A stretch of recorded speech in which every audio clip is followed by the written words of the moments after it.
Hi there friends, and welcome back to the channel. In our last Hazelwood video, we talked about our plans to install a wood-fired boiler in order to reduce our dependency on propane. We showed you the concrete pad and the boiler that we bought, along with building a woodshed where we could store dry wood. In this video, we're going to show the sequence of events of the installation process, and we're going to show how we tie this into the heating system that's existing in the barndominium. Come along with us as we show you our progress in this phase of our off-grid adventure.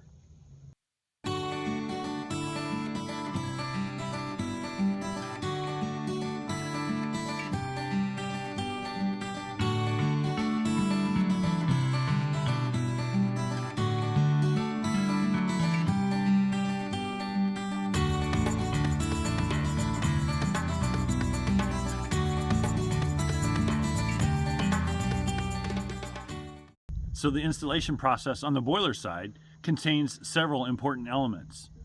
First, we need to install plumbing elements at the boiler to route hot water from the boiler over to the barn. Second, we need to provide power to the boiler to run the electronics and fans that control the burn process. Then third, we need to finish the chimney stack. Next, we need to integrate the hot water coming from the boiler into the barn's heating system. And finally, we'll go through a commissioning process to connect to the internet, fill the boiler with water, and start up the fire. It's definitely getting down towards the end of the building season, and our trees are actually turning beautiful colors. Pretty soon the leaves will be gone and we'll be into winter. So we need to get this wood-fired boiler up and operational. There are a number of parts that need to be connected. First of all, you need to connect the electricity. So I've got a wire that's coming in down here that's it's an underground direct burial cable that will power the system. It's coming from the power shed directly underground.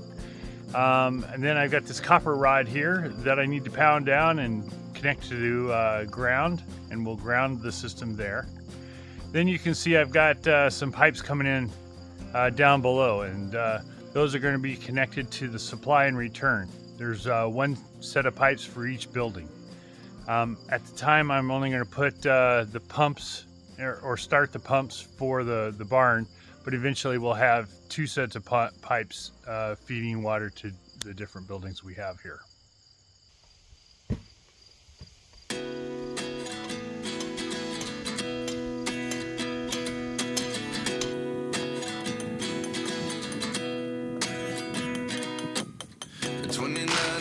Myself wondering what did happen to the last 10. I ran away with my life, fast forward, never turned. So the wire is coming in from this gray cable, runs up to an outlet system here that includes not only outlets to power the pumps, but also an on-off switch to turn the boiler system on and off.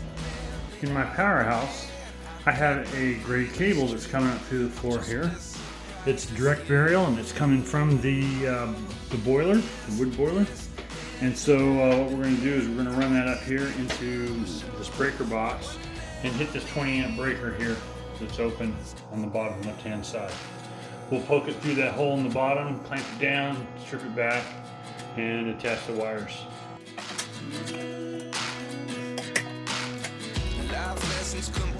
The panel is live, so I am being very sensitive to that fact, and be sure that I need to be very careful when I put my hands.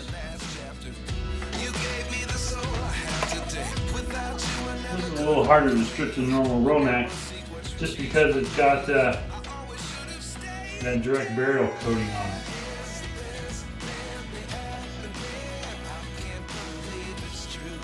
I wish there was some trick. Maybe there is a trick. Put it in the comments if there's a trick on how to get this direct burial cable shield cut off easily.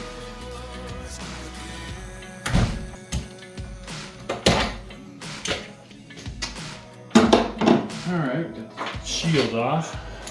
Let's see, what do we want to do?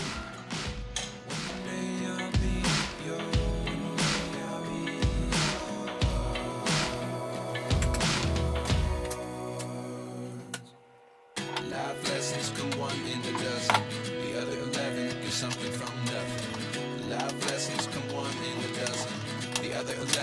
something from nothing. Life lessons come one in a dozen. The other 11 give something from nothing. Life changes, just open the door. One thing's certain, I'll always be yours. Also, when landing the white and neutral wire in here, I like to have enough wire poked through the bar and underneath the nut so you can see it sticking out the other side. Just to make sure that that wire has gone in plenty far.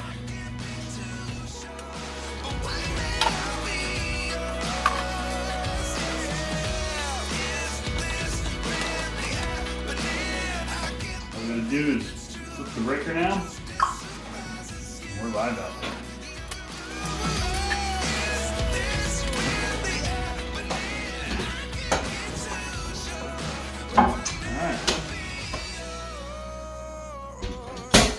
We should have power out there. So I'm getting ready to put my boiler together, and I got boxes of all kinds of parts, pieces and parts to puzzle through and figure out how they fit together. I'm laying them out here on the table thinking that I can at least figure out what goes to what. And then once I understand what they've supplied me with, then I can also make a list of additional things that I think that I'm going to need in order to complete the installation. So I think coming out of the boiler, it's going to come through this pipe, through a pump, and then it's going to run down and it's going to pump all the way. It's going to adapt into a PEX line, and then that PEX line is going to go all the way over to the building. Coming back from the building, we'll come up through this. It's a one-way valve, shut off, and then into the boiler itself. Morning, friends. What do you suppose we're doing here? Working on the furnace. Oh, well, hello. Hi there.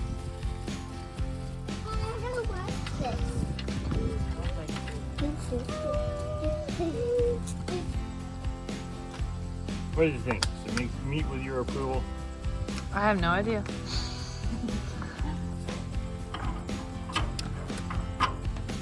Big Daddy's wearing the plumber's hat. I'm not wearing any hat at all. This is bald up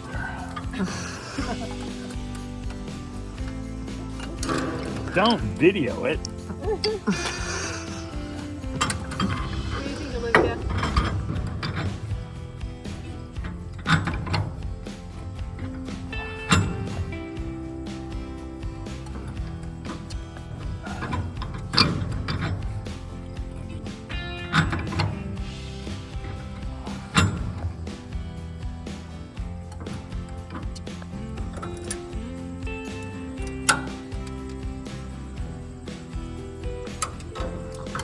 Did you see the test strips, the test kit, and all that kind of stuff in there? Test kit. Yeah, what's that all Water. about? You have to test your water. And, Why? make sure that there's nothing on it that will contaminate the system or cause corrosion. Oh.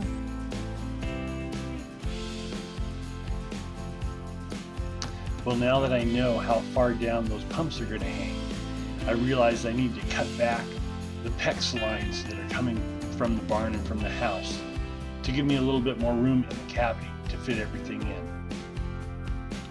I also took this opportunity to flush the lines just ahead of doing the final assembly of all the pieces and parts on the cavity.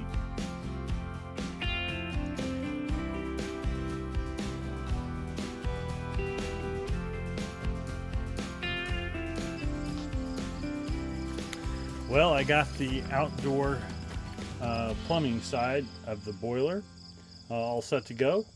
All I have to do is fill the thing with water and turn the switch on, and I think those pumps will kick in, start pumping water through the system. Over here on the side of the barn is where the other end of the hot water pipe ends up. So to transition from that green pipe outside into the building, we'll just throw on a 90 and then have this rigid 1-inch pipe that goes through the wall, and on the other side of the wall we'll transition into copper pipe and the rest of the heating system. And here's what it looked like after I put it together. I've got a hot supply line that comes in and a return line on the right.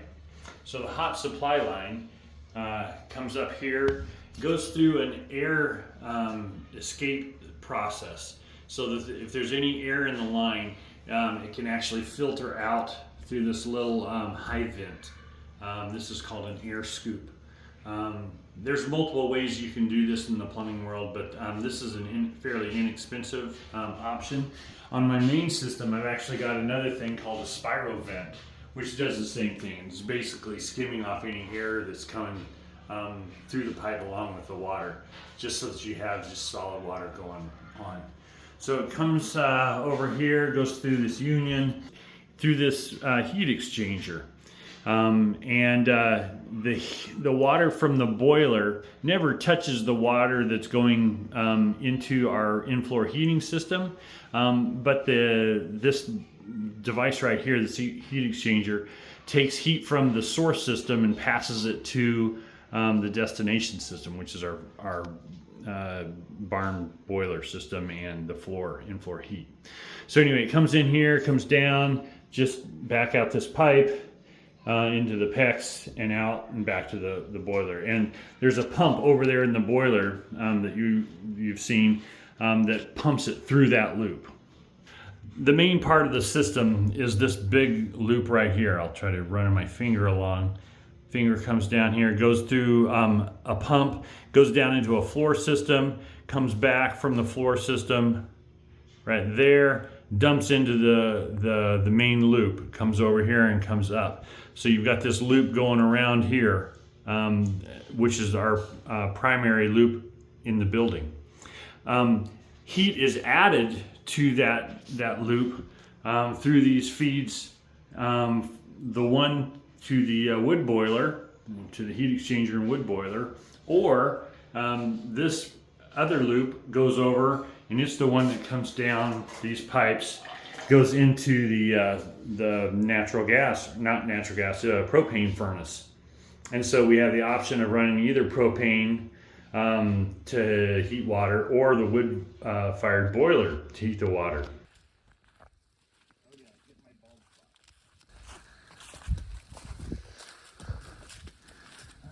Well, we've got it filled up with water and it's ready for some fire. So we're ready to load this firebox with some wood.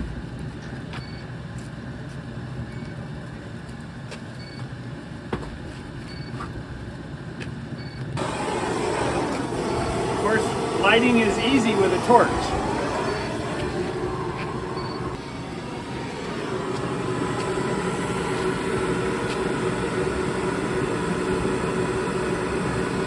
So a couple things that are interesting on their control panel here. First of all, the green light means that I'm connected via Wi-Fi, and what that does is every minute or so it posts an update of how the furnace is doing out to the cloud, and then you can use a web app to actually see how your furnace is doing from anywhere in the world. This is our first day as we load it up. The blue line here is the water temperature, and as the fire heated up, the temperature rose into this range, and currently we have a range set. Well, it's 185 to 165. The red line here is something they call the reaction chamber, which is really a indicator of how much heat or how much fire you got going on. Second thing you can see is 186. 186 is the temperature of the water right now, and the unit will try to keep that water between 165 and 185, and so it's kind of in a mode where it's going into a sleep state, so that it's really not generating a big fire. It's just kind of waiting for the water temperature to come down, so that then it says, oh hey, I gotta wake up and add some more heat. So we're at the top of the heat range right now, so it's we're in great shape. Hey, that's a good looking fire. That'll keep us warm tonight. Well, that's where we're going to leave you for this episode.